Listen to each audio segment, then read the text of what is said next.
Halo para pendengar, dimanapun kalian berada. Balik lagi di channel Gary Christopher. Oke, dalam video kali ini gue akan kembali membahas tentang light novel Kage no Jutsu Rekusa ni Narita Kute volume yang keempat. Dalam part kali ini, cerita pun lebih berfokus kepada karakter Sid dan juga Akane yang berada di Meshia. Gimana keseruannya? Mari kita mulai langsung aja pembahasannya. Pada part sebelumnya, kita sudah tahu kalau Sid dan Akane itu sempat berbincang-bincang mengenai shelter Meshia ini. Dan diketahui juga kalau penyebab dari kehancuran bumi ini adalah ketika monster magis itu muncul pada 3 tahun yang lalu. Tepatnya pada saat Sid mokat karena tertabrak truk gun. Pada part kali ini cerita pun dibuka dari karakter Sid yang baru saja kembali ke ruangannya di ruangan lab Dr. Yuka.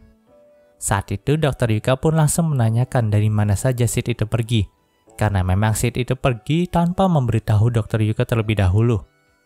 Dan lagi saat ini sudah waktunya monster magis itu melakukan penyerangan. Jadi kalau Sid tetap berada di luar ruangan, maka hal itu bisa saja membahayakan nyawa dari Sid. Mendengar hal itu, Sid pun menjadi bingung, karena ia baru pertama kali mendengar tentang penyerangan ini. Lalu ia pun menanyakannya kepada Dr. Yuka. Di sini Dr. Yuka pun menjelaskan kalau penyerangan adalah di mana saat para monster magis itu mulai lepas kendali dan saling menyerang satu sama lain, bahkan menyerang kepada peradaban di sekitar mereka. Karena memang monster magis itu akan selalu membuat sarang yang baru dan berkembang biak di sana. Jadi saat sarang itu sudah penuh dan mereka mulai kekurangan makanan, maka mereka akan menggila dan mulai lepas kendali. Itulah yang disebut sebagai penyerangan. Mendengar pernyataan itu, Sid pun sedikit terkejut, dan ia juga menanyakan apakah saat ini akan terjadi penyerangan di dekat sini. Di sini Dr. Yuka pun menjawab iya. Lalu ia pun mengeluarkan sebuah peta. Dalam peta itu juga sudah ada beberapa titik yang sudah ditandai sebagai sarang monster yang akan melakukan penyerangan. Dikatakan juga dalam kota ini terdapat 29 sarang monster magis, dan 14 diantaranya sudah ditaklukkan oleh Meshia. Jadi, hanya tinggal menyisakan 15 sarang lagi saja. Dan 7 diantaranya adalah sarang besar. Tapi Meshia itu tidak bisa menyerang sarang besar sendirian. Diperlukan aliansi dengan shelter lain untuk menaklukkan sarang besar. Namun, jika kesatria dari Meshia dikirimkan untuk menaklukkan sarang besar, maka mereka akan terpaksa meninggalkan Meshia tanpa penjagaan. Dan bisa saja akan ada penyerangan dari sarang monster lain terhadap Meshia nantinya. Jadi menaklukkan sarang besar itu adalah hal yang hampir mustahil. Namun bukan berarti shelter Meshia itu diam saja dan tidak melakukan penyerangan kepada sarang monster magis. Para kesatria di Meshia ini sering melakukan ekspedisi keluar untuk menaklukkan sarang lain yang ada di sekitar Meshia. Dan hal itu memiliki tujuan untuk membersihkan jalan agar mereka bisa menaklukkan sarang besar tanpa rasa khawatir Meshia akan hancur ataupun diserang nantinya.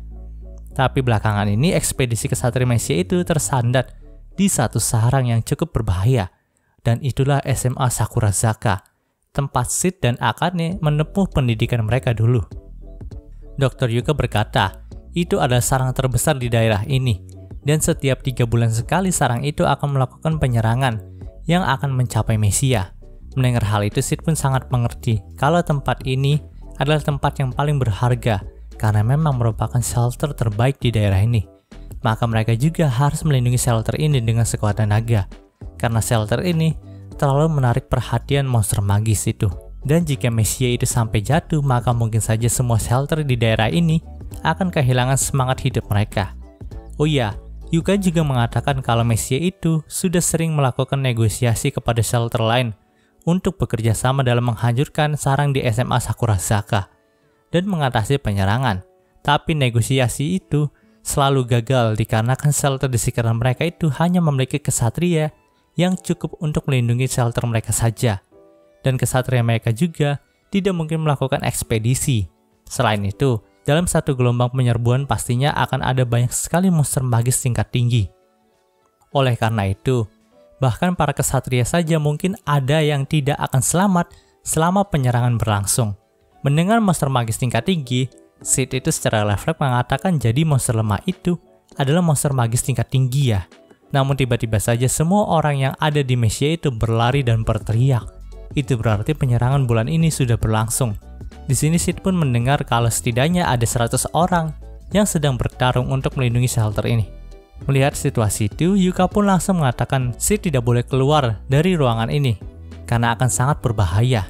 Namun Yuka juga harus pergi karena ia harus mengungsikan setiap penduduk shelter dan merawat kesatria yang terluka nantinya. Jadi ia pun meninggalkan Sid di ruangan itu. Mendengar hal itu, Sid pun mendoakan keselamatan Yuka. Lalu ia pun berbalik dan membuka peta yang ada di sana. Di sini Sid pun bergumam, jadi titik mana dahulukah yang harus kukunjungi? Panel cerita pun berpindah kepada sore harinya. Nampaknya Akane dan seluruh kesatria lainnya berhasil melindungi Messiah tanpa adanya korban jiwa. Di sini ia pun menatap dengan penuh kelelahan matahari yang sudah terbenam di lapangan Messiah. Kemudian ia pun kembali ke dalam gedung. Di sini Akane pun langsung disambut oleh Dr. Yuka, yang nampaknya juga telah menyelesaikan tugasnya dalam merawat orang-orang yang terluka dalam penyerbuan tadi. Lalu Yuka pun berkata kalau ingatan Minori itu sudah perlahan-lahan mulai kembali, dan ia pun bersiap untuk diberi tugas dalam Messiah ini. Namun Yuka itu masih bingung karena sepertinya Minori itu harus diberi kamar sendiri, dan kalau ia tetap tinggal di ruangan medis, maka ia akan tercampur dengan orang-orang yang sakit.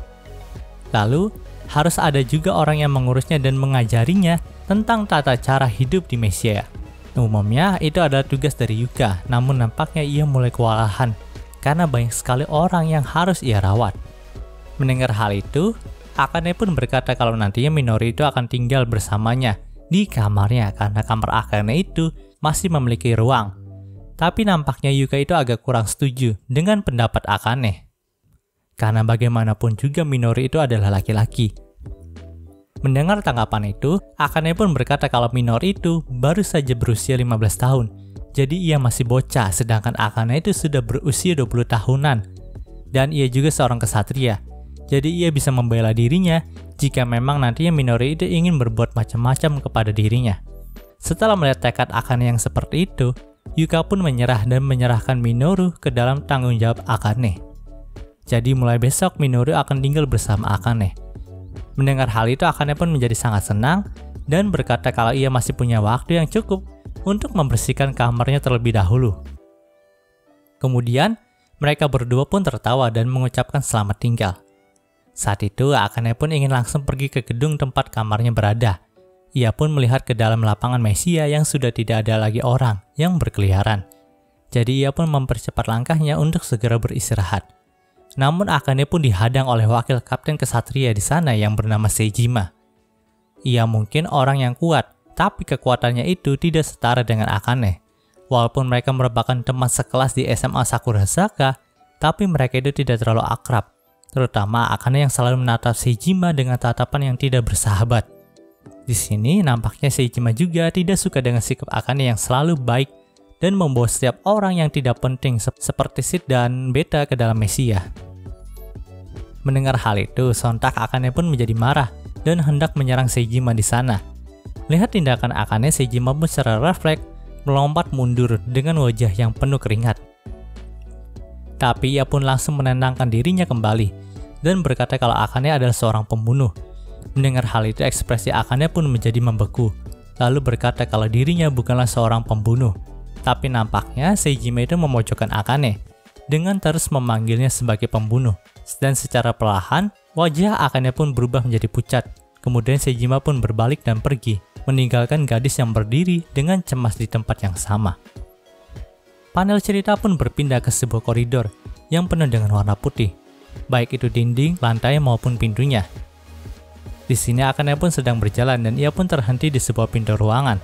Setelah ia membuka pintu itu, ia pun langsung mengatakan kalau ia dengar kalau gadis yang ia temukan itu sudah siuman sekarang ya. Mendengar hal itu, petugas wanita yang berjaga di sana pun menyambut Akane dan berkata iya benar, gadis itu sudah sadar. Kemudian, Akane pun melihat ke arah tempat tidur dalam ruangan itu, yang sedang diduduki oleh gadis cantik berambut perak dan bermata biru. Itulah Natsume. Di sini Akane pun langsung memperkenalkan dirinya kepada Natsume. Tapi di sini Natsume pun hanya bisa menanggapi Akane dengan senyuman polos layaknya anak kecil. Melihat senyuman Natsume, nampaknya dapat membuat Akane menjadi refleks dan mengatakan kalau Natsume itu sangatlah imut. Dan hal itu tidak dilakukan oleh Akane saja. Petugas wanita yang berjaga di sana pun mengatakan hal yang sama dengan Akane. Di sini petugas itu juga menceritakan kalau setelah Natsume tersadar, ia itu sangat penasaran dengan segala barang-barang yang ada di sini. Ia pun mulai memegangi kasur, ranjang, bahkan sampai ke sekrup yang ada di ranjang tempat ia berada.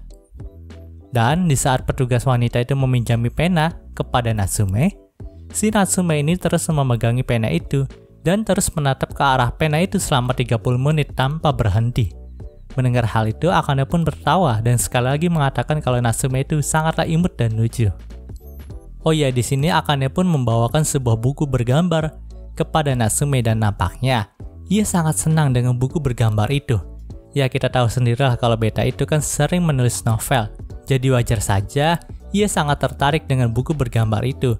Dan bisa saja nantinya buku bergambar itu akan menjadi inspirasi karya terbarunya sebagai penulis novel. Di sini Akane dan wanita penjaga itu pun terus membicarakan betapa imutnya dan lucunya sikap Natsume. Namun topik pembicaraan mereka pun berganti saat wanita itu menyinggung tentang jam sakunya yang hilang. Padahal jam saku itu selalu ia bawa selama ini. Tapi jam saku itu telah hilang pada hari ini. Kejanggalan pun tidak berhenti di situ saja. Akira pun datang dan memasuki ruangan itu. Lalu ia pun mengeluhkan hal yang sama, kalau ia itu kehilangan kamera digital yang sering ia bawa untuk melakukan penelitian.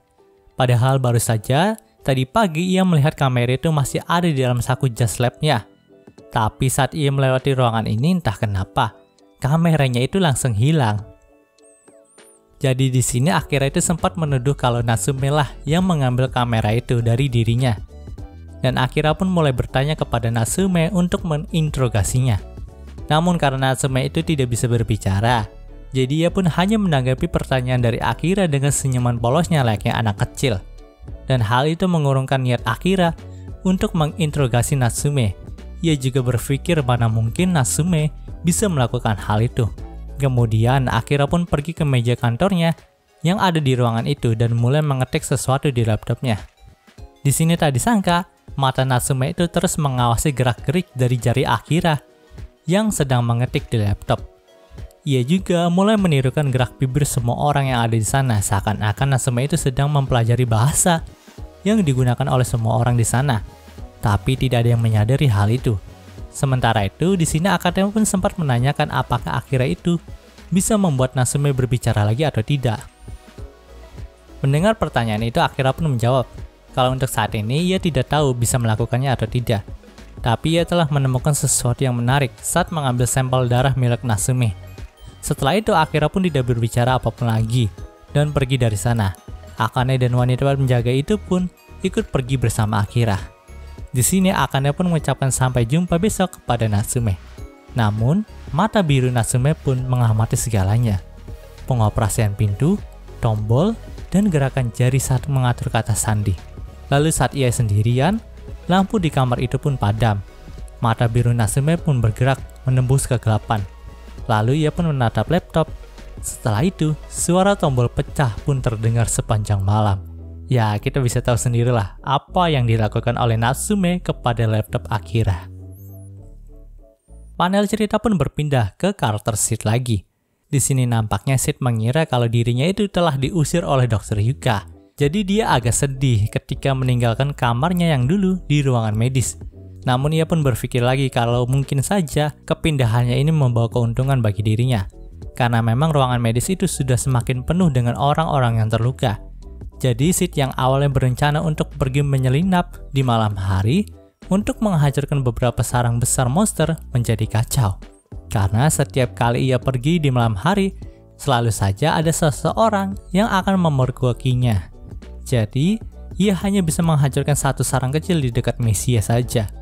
Oh ya, mulai hari ini, Sid akan dijaga oleh Akane, dan ia juga akan satu ruangan dengan Akane.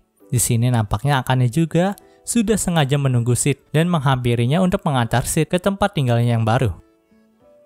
Selama perjalanan menuju ke sana, Akane pun selalu membicarakan kalau Sid itu sangat mirip dengan kenalannya dulu.